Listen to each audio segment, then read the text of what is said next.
our class would like to present Long Beach Memorial staff and faculty and all of those who have impacted our education with a placard to represent our appreciation. We would like to especially thank Susan Crockett and Sheila Swanson for your hard work and dedication that we've witnessed throughout our program. Thank you also very much for your opportunities and for our lifetime. This is for you.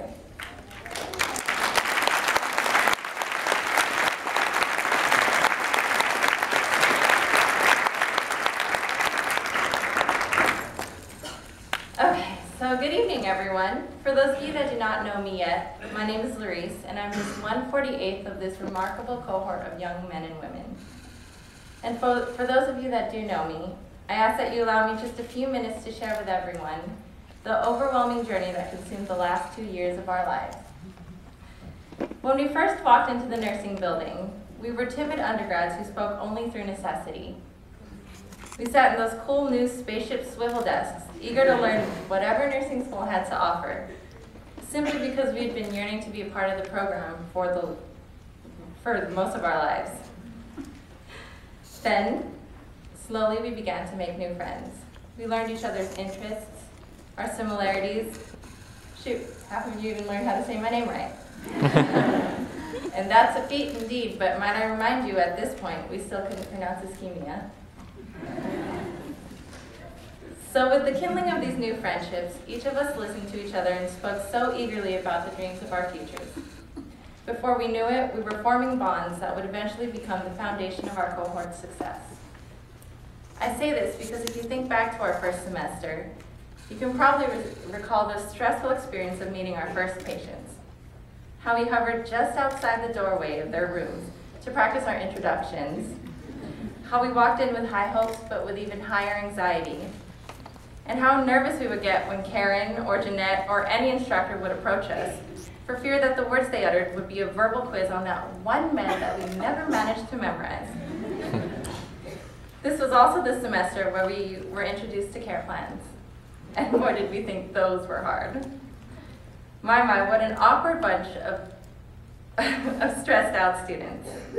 Then we got to our third semester and we were up for clinicals way before sunrise, and we stayed up studying well past every sunset.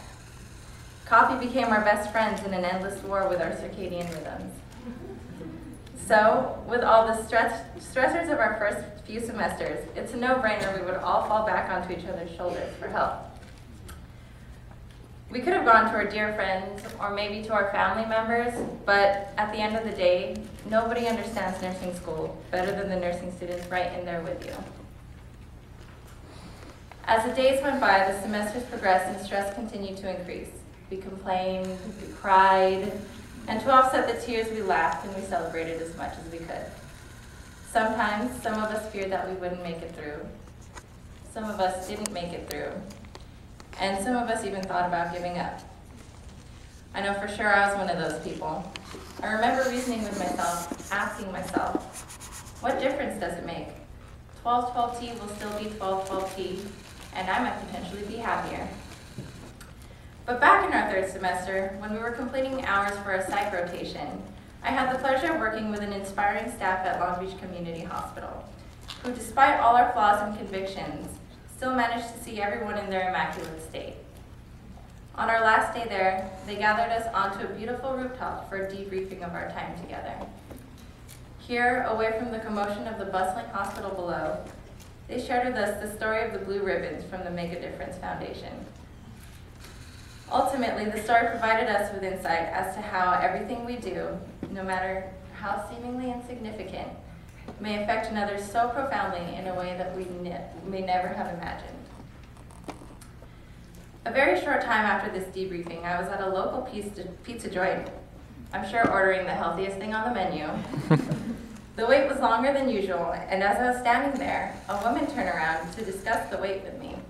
Immediately, my eyes widened and my heart raced as I recognized the woman as someone I had once had the honor of caring for. Due to the nature of the condition and under the circumstances that we had met, she could not remember me specifically, but she knew that we had met one another. She could, however, recall that when we had met, I was wearing white. Oh, those dreadful white uniforms. She humored me with the prospects of possibly being her dentist. And while I enjoyed the thought of having a doctorate of some sort, I reassured her that I was not her dentist, and that's not how we had met. After much chit-chat, she told me that although she couldn't remember who I was, she remembered liking me. Finally, her order was ready, and when she went to grab what she needed, she swung around and told me exactly how she had met me, and this time she was correct. I laughed with her as she reached this revelation, and she stayed a while I waited for my order so that she could continue talking to me.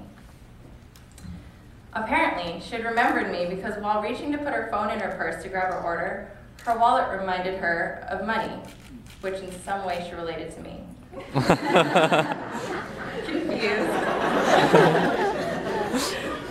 Confused, I chuckled, but she went on. Back when she had been in my care, she went on a rampage collecting everything that she could in excessive amounts. She had filled her drawers with non-slip socks we provided, requested copious amounts of toothpaste, chapstick, anything and everything that the hospital had to offer. Nobody had said anything to her, but when I was with her for that day, I asked her about it, and she explained that it was all free, so she might as well stock up. Apparently, I'd explained to her all of that Apparently, I'd explained to her that while all of it appeared to be free, silly little things like chapstick do indeed get marked up on her hospital bill.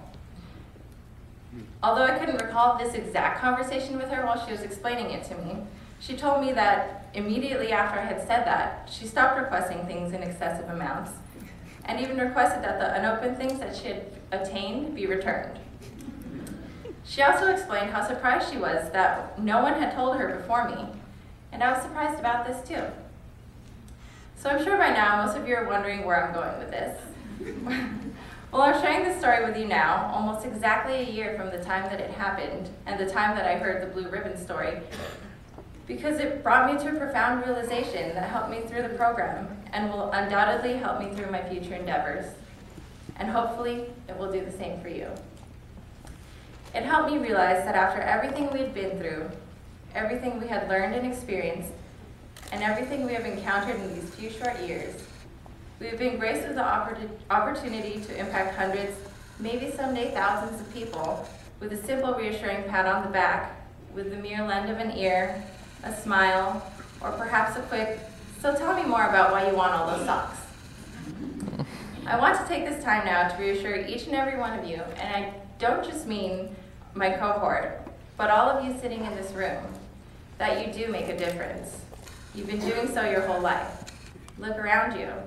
Our cohort, 1212T, we wouldn't be the same without you. What would we be without our family and our friends that have taught us how to care?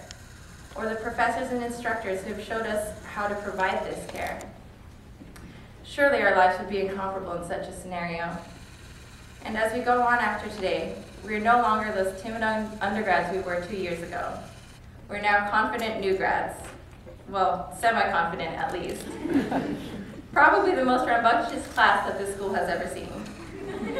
And those dreams we used to speak so fondly of with each other, well, they're now becoming reality.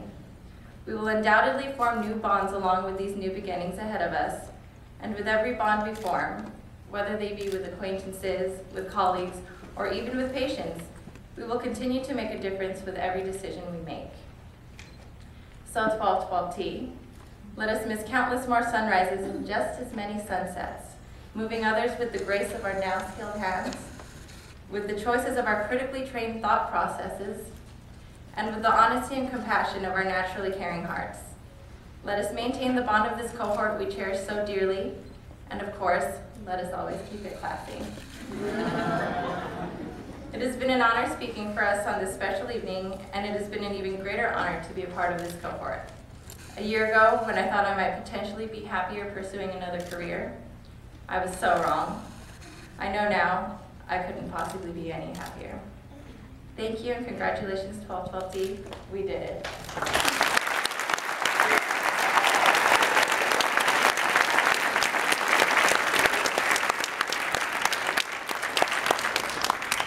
And I asked Rachel Martinez, can you write person?